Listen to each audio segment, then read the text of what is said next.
Hello' friends, আমাৰ channel এছামিছ creation ইনফলৈ আপোনালোক সকলোকে স্বাগতম জানিছোঁ। ইয়াৰ আগতে আমি ছ'চিয়েল ছায়েন্স অৰ্থাৎ সমাজ বিজ্ঞানৰ লেচন প্লানৰ বিষয়ে আলোচনা কৰিছিলোঁ। এটা সমাজ বিজ্ঞানৰ লেচন প্লান আপোনালোকৰ মাজত দাঙি ধৰিছিলোঁ। আজি আমি আপোনালোকৰ মাজত লৈ আহিছোঁ অসমীয়া এটা লেচন প্লান। ইয়াত প্ৰথমতে সেই একেধৰণে সমাজ বিজ্ঞানৰ নিচিনাকৈ কেইটামান ষ্টেজ হ'ব, অৰ্থাৎ 4টা ষ্টেজ হ'ব। প্ৰথম ষ্টেজটো আপোনালোকে জানেই, তথ্য চিনাক্তকৰণ। ইয়াত সমাজ বিজ্ঞানত যিটো লেচন প্লান তৈয়াৰ কৰিছিলোঁ তাৰ নিচিনাকৈ দিয়া আছে বিদ্যালয়, শ্ৰেণী, শিক্ষাৰ্থীৰ সংখ্যা, সময়, তাৰপিছত বিষয়, যিটো বিষয় হ'ব, অৰ্থাৎ মই এতিয়া অসমীয়া লৈছোঁ, অসমীয়া সেইকাৰণে লিখিছোঁ। তাৰপিছত পাঠ, কেনেকুৱা ধৰণৰ পাঠ ল'ব, কবিতা ল'ব নে গদ্য ল'ব, যদি গদ্য লয় তেতিয়াহ'লে এইটো লিখিব। মই কবিতা লৈছোঁ, নিয়ৰ ব্ৰেকেটত লিখি দিছোঁ গদ্য কবিতা। তাৰপিছত শিক্ষক আপুনি নিজেই আপোনাৰ নামটো লিখিব। তাৰপিছত ৰোল নং এইটো এনৰলমেণ্ট নং এইটোৱে হ'ব। তাৰপিছত সাধাৰণ উদ্দেশ্য, ইয়াত অলপ বেলেগ হ'ব, যিহেতু মাতৃভাষাৰ ক্ষেত্ৰত সাধাৰণ উদ্দেশ্য বা লেংগুৱেজৰ ক্ষেত্ৰত সাধাৰণ উদ্দেশ্য বেলেগ ধৰণে হয়।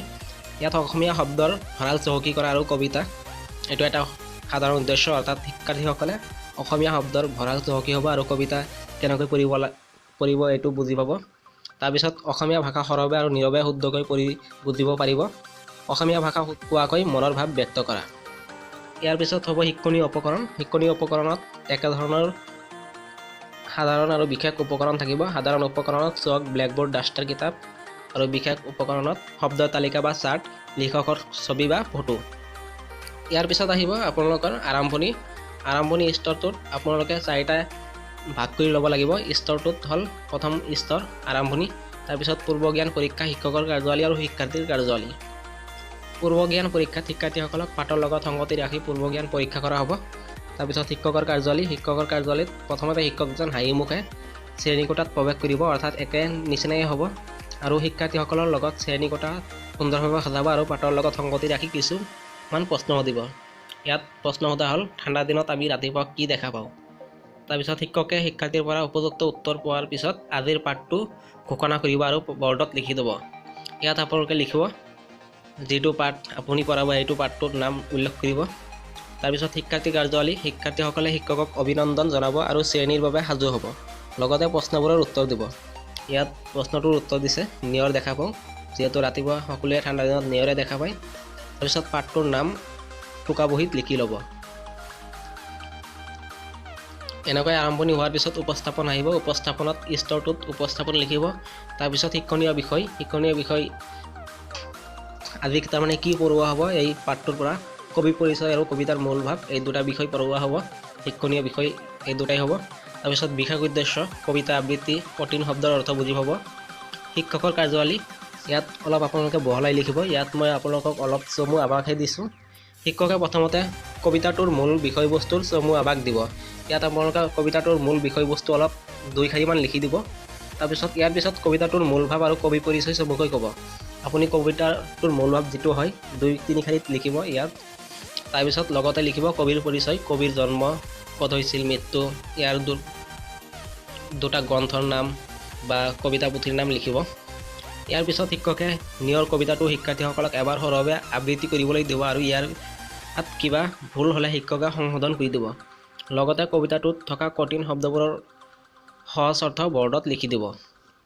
তাৰপিছত আহিব শিক্ষাৰ্থীৰ কাৰ্যাৱলী, শিক্ষাৰ্থীয়ে মনোযোগেৰে শুনিব।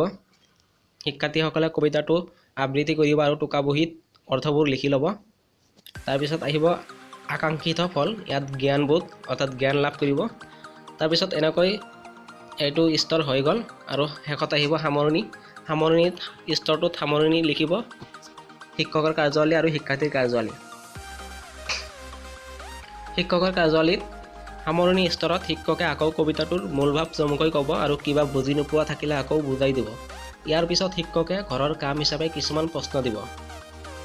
যিহেতু সামৰণি স্তৰ, ইয়াত শিক্ষকে আকৌ কবিতাটোৰ মূল ভাৱখিনি চমুকৈ ক'ব, লগতে কবিজনৰ বিষয়েও চমুকৈ কৈ দিব। আৰু ইয়াৰ পিছত শিক্ষকজনে নিয়ৰ কবিতাটোৰ পৰা কেইটামান প্ৰশ্ন দিব।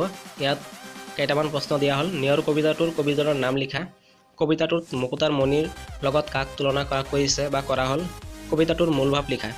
ইয়াৰ পিছত শিক্ষকে সেইদিনাৰ পাঠ সমাপ্ত বুলি ঘোষণা কৰিব আৰু শিক্ষণীয় সঁজুলিসমূহ লৈ শিক্ষাৰ্থীসকলক ধন্যবাদ জনাই শ্ৰেণীকোঠাৰ পৰা বিদায় হ'ব। এনেকৈ শিক্ষকৰ কাৰ্যাৱলী শেষ হোৱাৰ পিছত শিক্ষাৰ্থীৰ কাৰ্যালয় আহিব আৰু শিক্ষাৰ্থীৰ কাৰ্যালয়ত শিক্ষাৰ্থীসকলে মনোযোগেৰে শুনিব আৰু কিবা বুজি নাপালে ক'ব। প্ৰশ্নবোৰৰ ঘৰৰ কাম হিচাপে টোকা বহীত লিখি ল'ব, অৰ্থাৎ যিবিলাক প্ৰশ্ন শিক্ষকে দিব এইবিলাক টোকা বহীত লিখি ল'ব। শিক্ষাৰ্থীসকলেও শিক্ষকক থিয় হৈ ধন্যবাদ জনাব।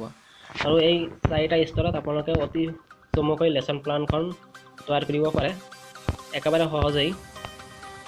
বন্ধুসকল, মই এই লেচন প্লানখনত আপোনালোকক অলপ চমু আভাসহে দিছোঁ। আপোনালোকে অলপ নিজে বহলাই লিখিব লাগিব।